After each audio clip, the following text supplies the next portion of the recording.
YouTube channel सेवा परमो धर्मा पे आप सभी का स्वागत है। नमस्ते।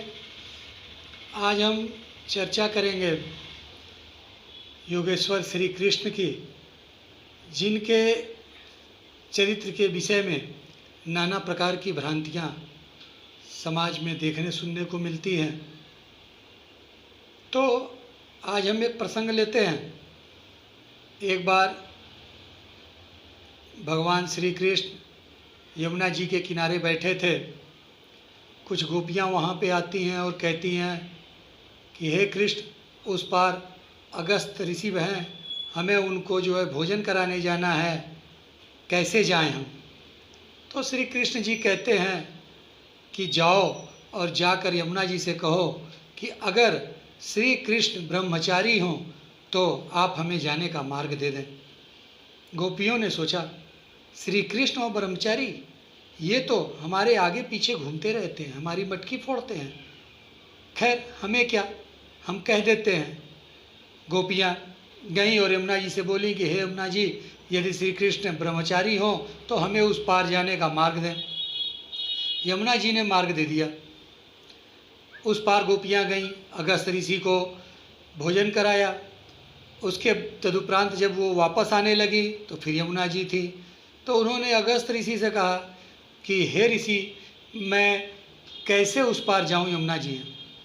तो अगस्त जी ने कहा कि एक काम करो, यमुना जी के किनारे जाओ और कहो कि अगर अगस्त जी निराहारी हों तो आप हमें उस पार जाने का मार्ग दे दीजिए। यमुना जी ने मार्ग दे दिया।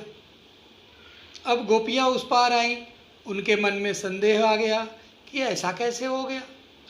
तो वो गई और प्रभु कृष्ण से पूछी कि ये आपकी कैसी लीला है।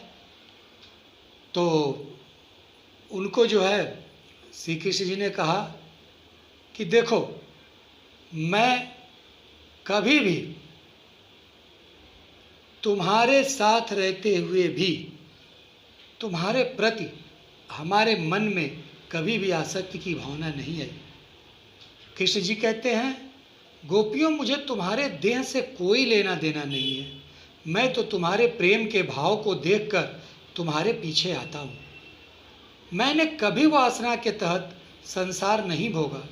मैं तो निर्मोही हूँ, इसलिए यमुना जी ने तुम्हें मार्ग दे दिया।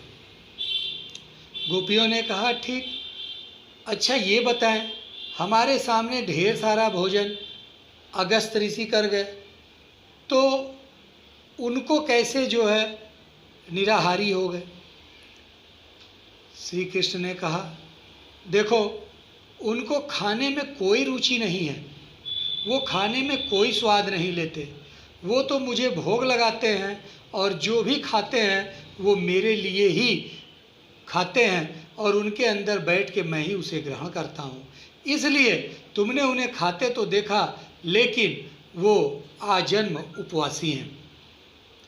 तो ऐसा चरित्र था श्री कृष्ण का, जिनको न जानते हुए हम लोग उनके चरित्र पे संदेह करते हैं।